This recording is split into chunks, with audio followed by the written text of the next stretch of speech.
Bonjour. Pourriez-vous vous présenter nom, prénom, lieu de naissance, âge et profession, s'il vous plaît? Donc, je m'appelle Emmanuel Bosca, je suis né à Épinal dans les Vosges et j'ai 32 ans, si je me rappelle bien, et je suis chargé des collections du Palais Lascaris à Nice. Comment est née votre passion pour le GC Nice? Elle est très tardive, c'est-à-dire que j'ai avant tout une passion pour le football et en arrivant à Nice il y a 1 an et demi, je me suis forcément intéressé au club local puisque c'était la première fois hors d'un séjour à Paris où j'avais l'occasion d'être dans une ville avec un vrai club de foot de Ligue 1. Et Paris ne m'avait jamais provoqué les émotions que m'ont provoqué le gym. Et ça a été vraiment ma première venue au stade avec la confrontation avec le public niçois, notamment la Populaire Sud, où j'ai senti une vraie ferveur populaire que j'avais toujours souhaité connaître en tant qu'amateur de football.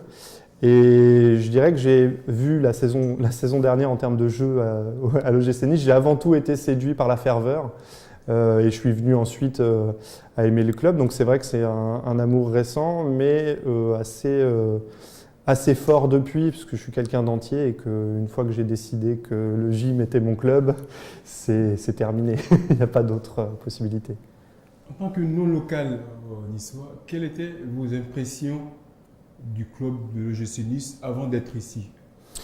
C'était un club pour lequel je n'avais pas spécialement de goût particulier, c'est-à-dire que je connaissais son passé. Je savais notamment que le gym avait eu une importance particulière dans l'équipe de France à certains moments, notamment dans la formation aussi. Je savais que c'était un club formateur. Ça, c'est quelque chose que j'ai toujours apprécié dans d'autres clubs, parce qu'à la base, moi, je suis venu au football avec le FC Nantes de Suodo et puis de Denwex. Donc pour moi, la formation dans le football, c'était quelque chose que j'appréciais, le jeu, la qualité du jeu. Je savais que c'était un club réputé dur aussi, avec le fameux tarif maison. Quand on venait au gym, on prenait des buts, on prenait des coups quand on venait au Ray.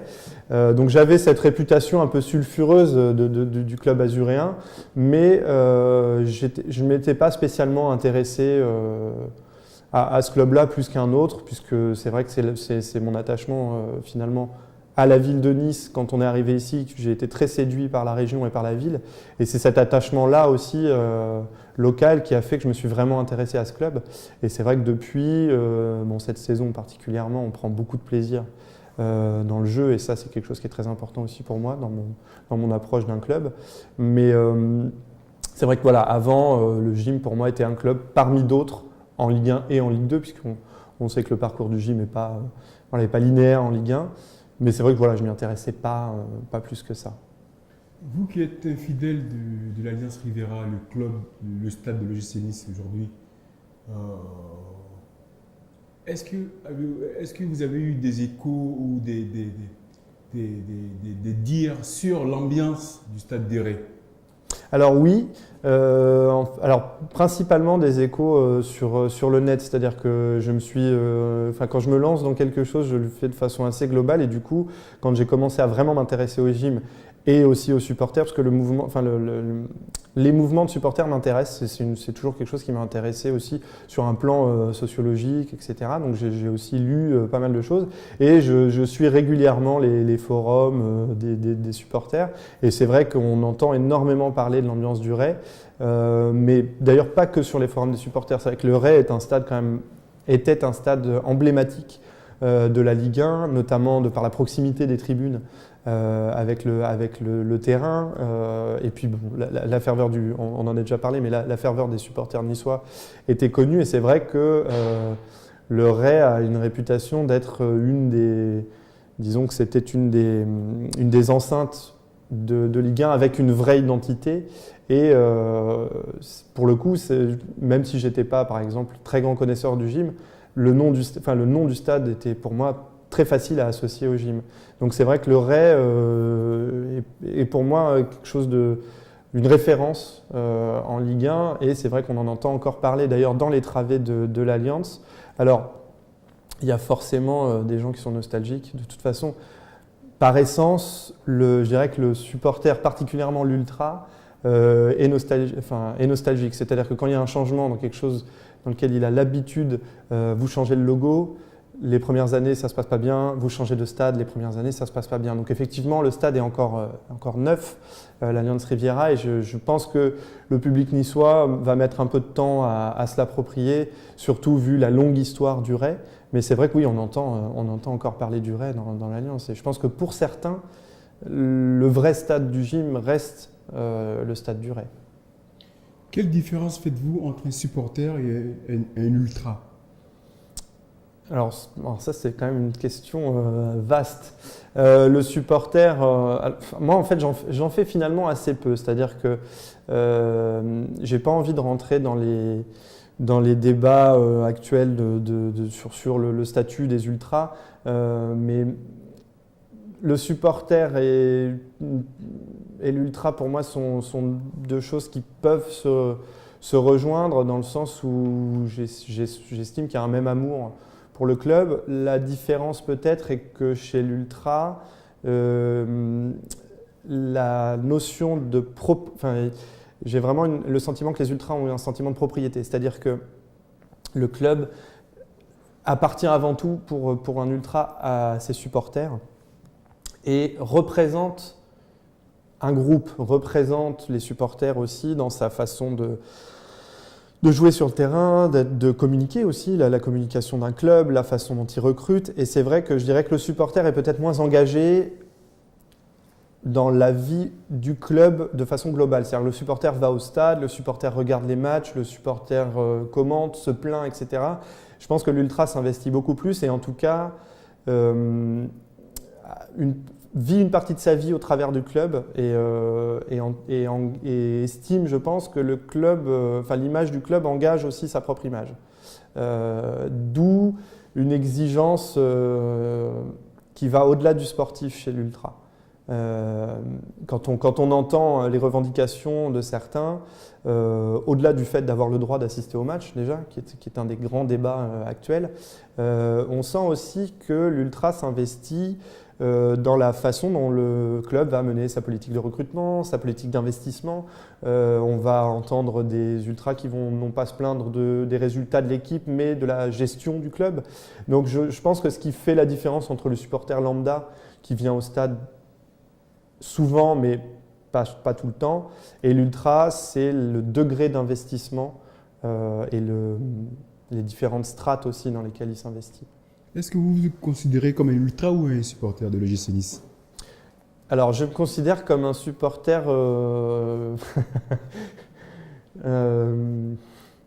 C'est-à-dire que j'ai les mêmes intérêts que les ultras. Je m'intéresse à peu près l'ensemble justement des strates du club. J'essaye de suivre vraiment toute l'actualité et je pense que mon affection est celle d'un ultra dans le sens où il y a le gym et il n'y a que le gym. En revanche, je pense être plus mesuré de par mon isolement. C'est-à-dire que je vais au stade en général seul ou accompagné de quelques personnes qui ne sont pas du mouvement ultra. Je ne suis pas abonné, je ne suis pas dans des groupes de supporters. Et je pense que ça aussi, ça change. Ce qui change entre… se dire ultra, c'est aussi appartenir à un groupe. Encore plus vaste que la notion même de supporter du gym ou supporter de n'importe quel club de football ou autre d'ailleurs. Et donc je suis un faux ultra, on va dire. Supporter signifie forcément exhiber ou montrer des signes extérieurs d'appartenance ou d'identification. Quels, à votre avis, des signes forts d'identification pour un supporter? Il y en a plusieurs et c'est vrai que comme vous avez tout à fait raison de le souligner, je pense que le supporter sans marque d'identification n'existe pas. C'est-à-dire que ça lui permet d'appartenir à un groupe et je pense que c'est vraiment une des choses fondamentales chez le supporter et l'ultra, parce que là on va faire un même lot, c'est ce besoin d'appartenir à un groupe et de le signifier.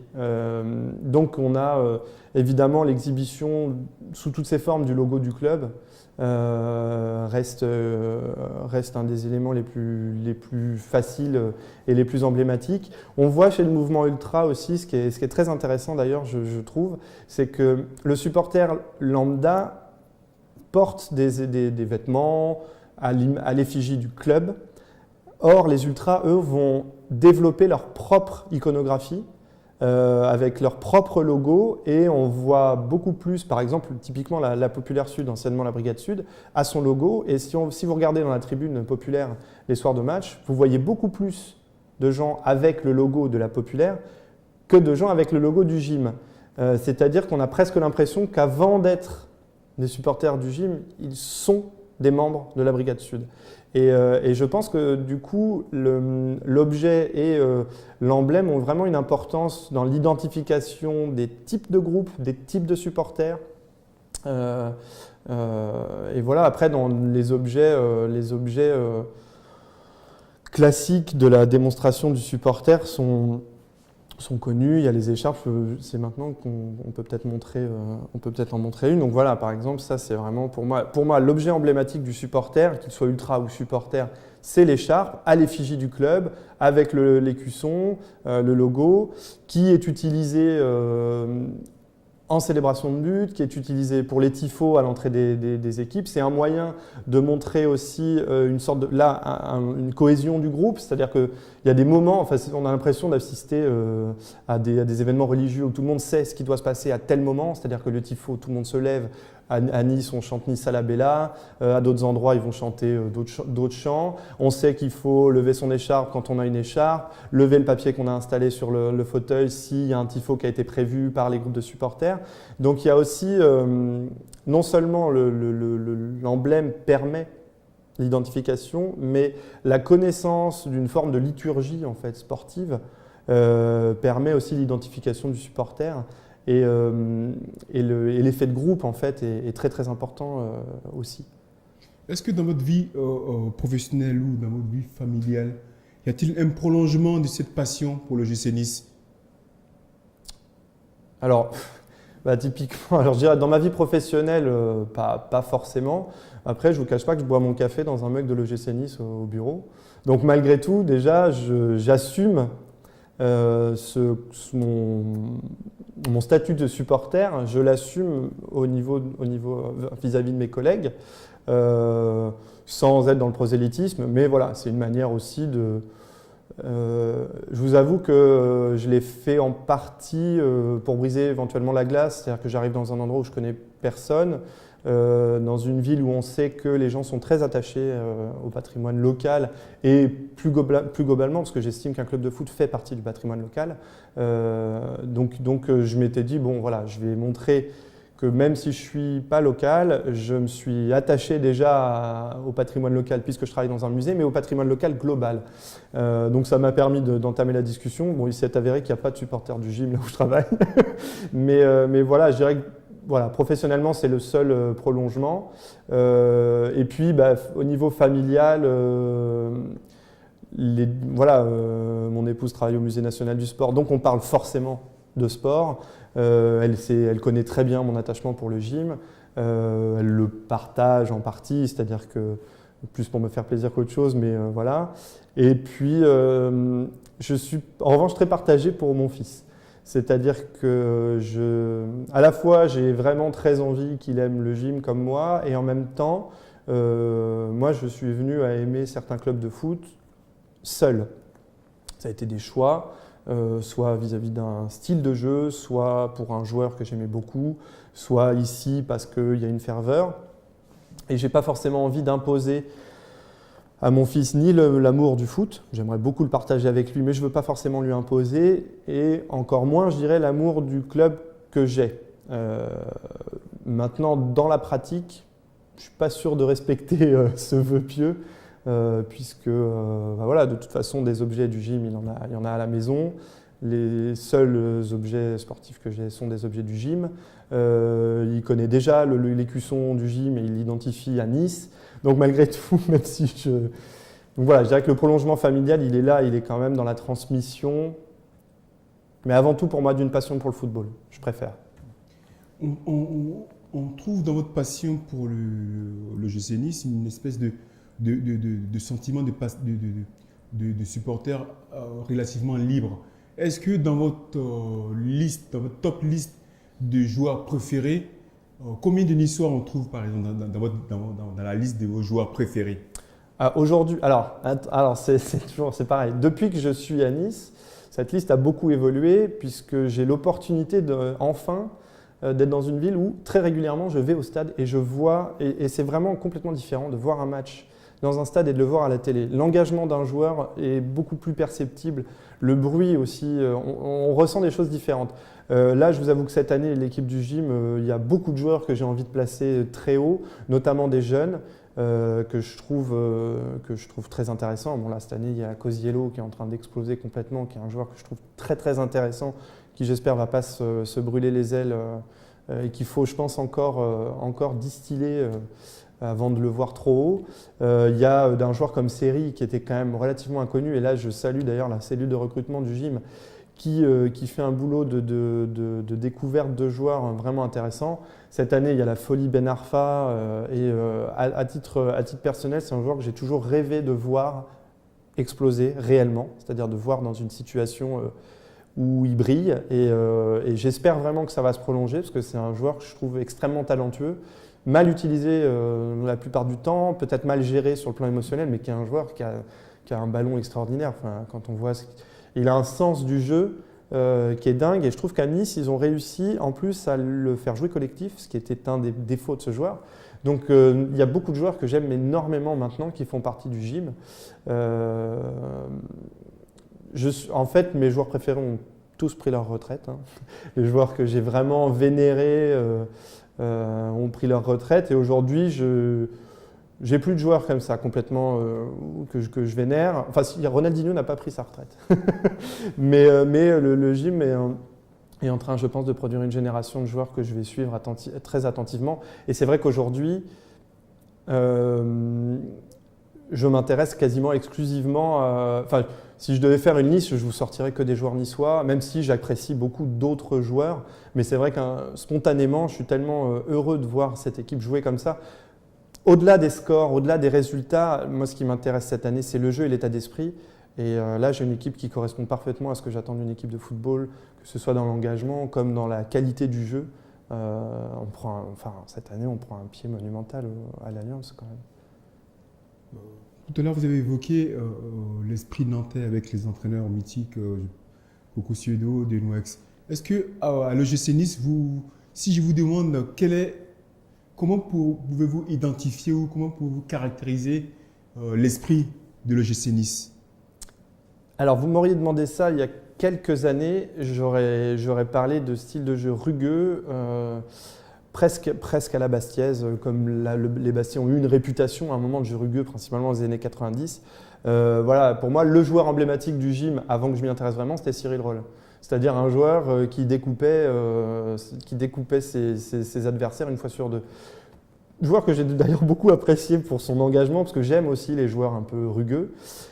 Aujourd'hui, l'identité niçoise telle que, je dirais, Claude Puel essaye de l'installer, même s'il y a eu des saisons un peu plus compliquées, j'ai vraiment le sentiment que, contrairement à ce qu'on dit, Claude Puel est un entraîneur tourné vers l'attaque et vers le jeu, vers le beau jeu. En tout cas, moi, c'est ce que je trouve. L'année dernière, il a manqué, je dirais,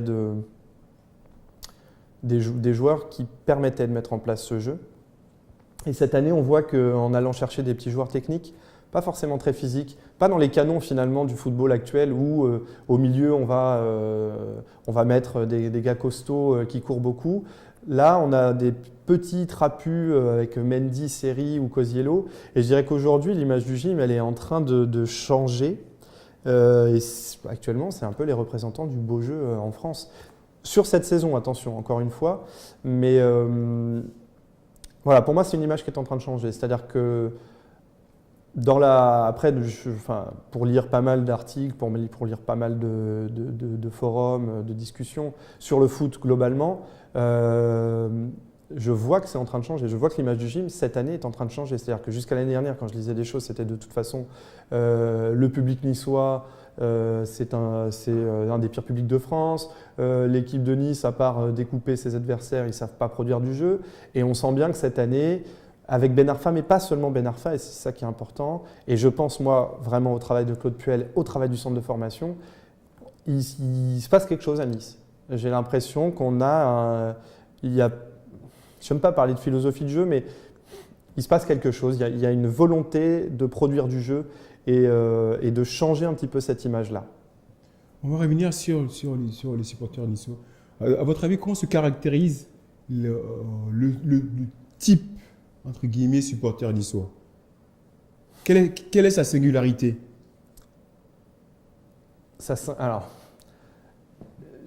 Moi, j'ai tendance à avoir une vision quasi régionaliste. Si on regarde, il y a des façons de supporter qui sont communes à plusieurs clubs.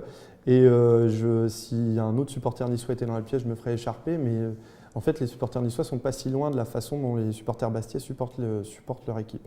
C'est-à-dire que chez le supporter niçois, il y a le sentiment que hors de Nice, tout le monde nous déteste.